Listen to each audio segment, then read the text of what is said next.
আমরা কোথাও বেড়াতে গেলে আমাদের আশেপাশে যারা আছে আমাদের প্রিয়জনেরা তাদের জন্যে ছোটোখাটো কোনো উপহার অবশ্যই নিয়ে আসার চেষ্টা করি। আমিও যখন শান্তিনিকেতন বেড়াতে যাই আমিও চেষ্টা করি আমার প্রিয়জনদের জন্যে ছোটোখাটো কিছু উপহার নিয়ে আসার। আর আমার মেয়েও আনে তার বন্ধুদের জন্যে, তার নিজের জন্যও কিছু কেনাকাটা দরকার থাকে।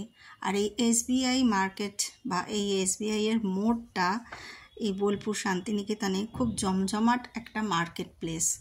এখানে কি না পাওয়া যায়, হাতের কাজের জিনিস থেকে শুরু করে গয়নাগাটি, জামা কাপড়, বিছানার চাদর বা পর্দার কাপড়, তাছাড়াও খাবার দাবারের দোকান আছে, চায়ের দোকান আছে, আইসক্রিমের দোকান আছে, যা চাও। আর এখানকার মোমোটাও বেশ ভালো লাগে খেতে। তো আমরা সেদিন গেছিলাম একটু গুরুপল্লীতে একজনদের বাড়ি একটু দরকারে। সেখান থেকে ফেরার পথে আমরা তিনজনেই ভাবলাম আজকেই মার্কেটিংটা সেরে নেওয়া যাক, কারণ এরপর আবার ফেরার তাড়া আছে। মাথা ঠান্ডা করে জিনিসপত্র কিনতে পারবো না, আর মনে করে করে সবার জন্যেই কিছু না কিছু একটু আধটু উপহার নিয়ে যেতে ইচ্ছে হয়, সেগুলোও গুছিয়ে নিতে পারবো না। আমি যখন ছোট ছিলাম শান্তিনিকেতনে কেউ বেড়াতে আসলে এখান থেকে একটা খুব সুন্দর জিনিস নিয়ে যেত, বটুয়া, তাঁতে বোনা বটুয়া। সেই জিনিসটা এখন আর দেখতে পাই না, হয়তো আমার কাছে খুঁজলে এক আধটা এখনও পুরনো পাওয়া যেতে পারে। আর সেই বটুয়ার সাথে থাকতো হয় একটা শান্তিনিকেতন লেখা কাঠের পেন, আর না হয় একটা চাবির রিং। তো আমিও চেষ্টা করি সবাইকে ওই বটুয়াটা পাওয়া না গেলেও ওই চাবির রিংটা উপহার দিতে। আর এখানে খুব সুন্দর সুন্দর চাবির রিং পাওয়া যায়, চামড়ার ওপর বাটিকের কাজ করা, যেটা শান্তিনিকেতনের বৈশিষ্ট্য, চামড়ার ওপর বাটিক। আর ব্যাগ তো মানে কি বলবো, ব্যাগ দেখে লোভ সামলানো দায় হয়ে যায়। আর যেহেতু আমি আর আমার মেয়ে দুজনেই ব্যাগ কিনতে খুব ভালোবাসি, এখানে আসলে একদম তাক লেগে যায়। যার দোকানে গেছিলাম তিনি অনেক বয়স্ক মানুষ, আমাদের সাথে খুব সুন্দর ব্যবহার করলেন এবং আমাদের বেছে বেছে ব্যাগ দিলেন যেগুলো লেটেস্ট ডিজাইন ওখানকার এখন চলছে, বা আমরা যেভাবে পছন্দ করছিলাম উনি সঙ্গ দিয়েছিলেন আমাদের এত বয়স হওয়া সত্ত্বেও। তারপরে উনি নিজে হিসেব করে আমাদের দেখে দিলেন, বললেন দেখুন হিসেবটা ঠিক আছে নাকি। আমি বললাম আপনি জেঠিমার মতো, আপনার এত বয়স হয়েছে, আপনি যা করেছেন হিসেব ঠিক আছে, আমি আর দেখব না। তো ব্যাগ কিনতে এসেছি, দেখো বন্ধুরা কত রকম ব্যাগ, চামড়ার ব্যাগ, কাপড়ের ব্যাগ, আরও জুটের ব্যাগ, আরও অনেক কিছু আছে। আর ব্যাগের সাথে সাথে গয়নার কৌটো, আর এই সেই চাবির রিংগুলো কি সুন্দর। আগে না এত কালার পাওয়া যেত না চামড়ার বাটিকের ওপর, এখন কত রং বেরঙের কালার। আর এই যে ফাইলগুলো, এগুলো ভীষণ কাজে লাগে, মানে আমার তো দরকারি জিনিসপত্র রাখতে এই ফাইলগুলো ভীষণ কাজে লাগে। ফাইলগুলো মাত্র 100 টাকা করে, আর চামড়ার ওপর এই বাটিকের কাজ করা ব্যাগগুলো 100 টাকা থেকে 1000 টাকা পর্যন্ত, কি তারও বেশি, 1400-1500 পর্যন্তও আছে। তার উপর আছে গয়না, ডোকরার গয়না, মাটির গয়না, গালার গয়না, এগুলো তো আছেই। তাছাড়া আমরা যেগুলো পরি মেটালের নানা রকম গয়না, সেগুলোও আছে। আর মাটির কাজের গয়নাগুলো এত সুন্দর, সেগুলো মাত্র 60 টাকা থেকে শুরু, মানে সেট। খুবই ভালো লাগছিল দেখতে, পোশাকের সঙ্গে পছন্দ করে ম্যাচ করে যদি ঠিকঠাকভাবে পরা যায় তাহলে ভীষণই ভালো লাগে সেই সাজটা।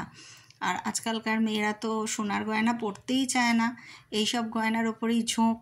তাই জন্যে সবার জন্যেই একটু আধটু কিছু না কিছু কিনে নিয়ে যাচ্ছিলাম। আর মেয়ে এগুলো কিনতে ভালোবাসে না খুব একটা, ওর একটু আংটি পরতে ভালো লাগে, একটা দুটো আংটি দেখছিল। ও গয়নাগাটি খুব একটা পছন্দ করে না পরতে। আর তার সাথে ওর যেটা মানে কেনবার ছিল সেটা হচ্ছে ডায়েরি বা নোটবুক।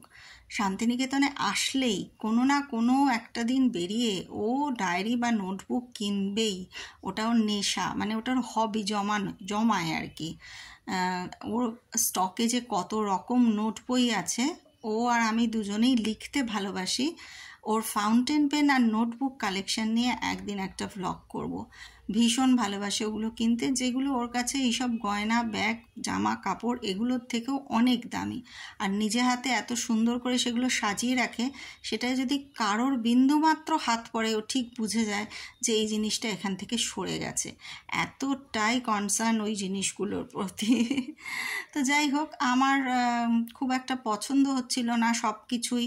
আসলে আমি জ্যাবরা কাজ খুব একটা পছন্দ করি না, তাই হালকার ওপর কিছু গয়না কিনলাম। আর ব্যাস, মেয়ে চলে এসছে ডায়েরির দোকানে, নোট বইয়ের দোকানে। দেখো নোট বইগুলো সত্যি কি সুন্দর, মানে আমরা যেরকম ডায়েরি ব্যবহার করি বা কলকাতায় পাই ঠিক সেরকম না।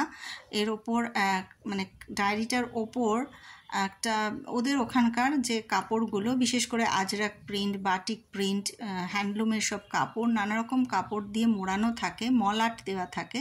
আর ভেতরে যে পেপারটা থাকে না, সেই পেপারটা হচ্ছে হ্যান্ডমেড পেপার।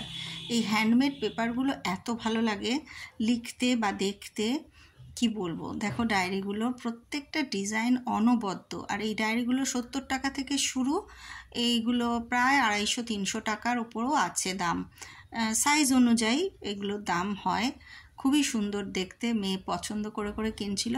ও যেটাই দেখছিল সেটাই বলছিল, মা দেখো কি ইউনিক, সত্যিই ইউনিক, দেখবার মতো ডিজাইন এবং উপহার দেওয়ার মতো ডিজাইন। কাউকে উপহার দিতেও ভালো লাগে, মানে যারা এগুলো ভালোবাসে আর কি। অবশ্যই এরা বানায়ও কত সুন্দর করে, প্রত্যেকটা জিনিসের মধ্যে একটা শৈল্পিক ছোঁয়া, একটা নান্দনিকতা আছে। আমার খুব ভালো লাগছিল। আর মেয়ের এই হবিটাও আমার ভীষণ পছন্দের, তাই জন্য ও যখন বলে যে আমি ডায়েরি কিনবো, নোট বই কিনবো, পেন কিনবো, আমি কখনো বাধা দিই না। কারণ ও যদি কিছু কেনে তাহলে ও কিছু লিখবে, আমার সেটার ওপর খুব লোভ। কি লেখে, মানে আমার বাচ্চাদের লেখা, বাচ্চাদের গান, নাচ, এগুলো ভীষণই ভালো লাগে। ওরা নিজের থেকে যা কিছু করে সেটাই আমার ভীষণ ভালো লাগে। ফেরার পথে খেলাম সেই মোমো। আজ এই পর্যন্তই, আবার আসবো অন্য দিন অন্য গল্প নিয়ে। সবাই সঙ্গে থেকো বন্ধুরা, টাটা।